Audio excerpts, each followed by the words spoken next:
The Berlin Wall was a symbol of the Cold War. Starting as a simple barbed wire fence and becoming a complex barrier, it stood for 28 years. Its fall was just as memorable as its creation and caused great excitement all over the world.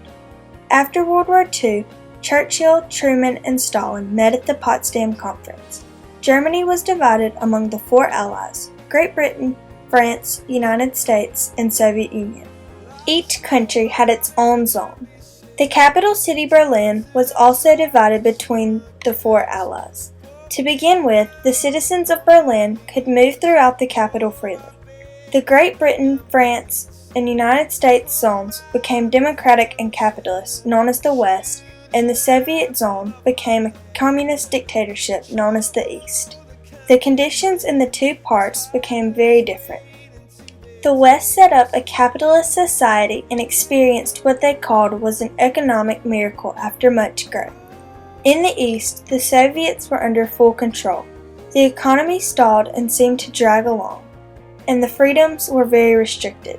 Citizens of the East wanted to leave the harsh conditions and escape to West Berlin.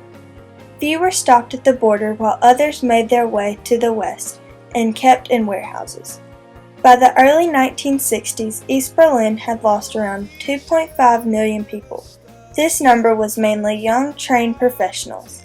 East Berlin was losing a great portion of their workforce and population. Citizens from the east side of Berlin would commute to the west side daily for better jobs to provide for their families. The East was desperate to stop the immigration. The East made several attempts to overtake the West and also threatened the United States with the use of nuclear weapons. Nevertheless, the United States, Great Britain, and France defended West Berlin. The only option for East Berlin was the creation of some sort of boundary.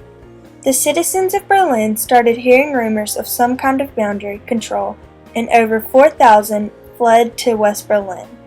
On August 13, 1961, at 2 a.m., the communist government started with a barbed wire fence dividing East Berlin and West Berlin.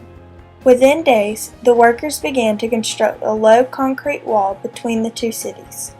The next day, the Brandenburg Gate was closed. Not only did the wall now separate the West from the East, but families from each other. Telephone wires between them were also cut. By August 24, 1961, all interaction between the two sides of Berlin ceased to exist. Families on the west would hold their children up so a family member on the other side could see them. Nikita Khrushchev was very pleased with the wall. Moscow called it a barrier to Western imperialism, although the feeling on the opposite side of the wall was very different, to say the least. West Germans called it Skanmar, which means wall of shame. The wall kept being rebuilt and added onto, each time getting longer than it was the last, until it was 103 miles long, 4 feet wide, and 12 feet high.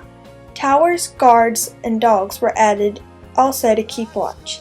In addition to these things, there was also a smooth pipe running across the top of the wall to make sure no one tried to escape. But this didn't keep people from trying. East Germans still made an attempt to cross the wall. About 10,000 tried, with only about half succeeding. Some escapes were simple, while others were well planned out. It wasn't just the citizens that wanted out. Even the soldiers escaped. The ones that didn't try to escape had to learn to live with the wall. On July 26, 1963, President John F. Kennedy gave his "I Am a Berliner" speech. This was a speech that stated that the United States would continue to defend West Berlin. He thought that standing up for the people in East Berlin would only cause an embarrassing end. Through the 70s and 80s, the people still tried to escape. Just a few years later, Berliners began to see the light at the end of the tunnel. June 12th of 1987, Ronald Reagan gave a speech in front of the wall. This speech was directed to Mikhail Gorbachev. With the Soviets' new policy of openness, the president wanted to see if General Secretary Gorbachev was willing to see it through. Today I say, as long as this gate is closed, as long as this scar of a wall is permitted to stand, it is not the German question alone that remains open, but the question of freedom for all mankind. Mr. Gorbachev, tear down this wall.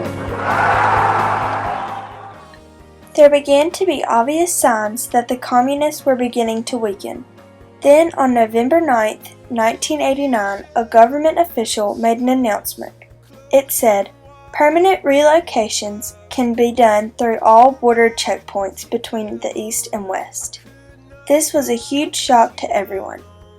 Everyone rushed to see if the borders were open. People from both sides of the wall were chipping off pieces with hammers and tearing down the remaining parts of the cement structure that changed their lives forever.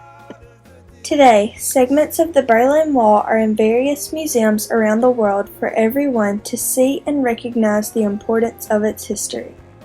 But no one will truly understand its meaning like those who it trapped.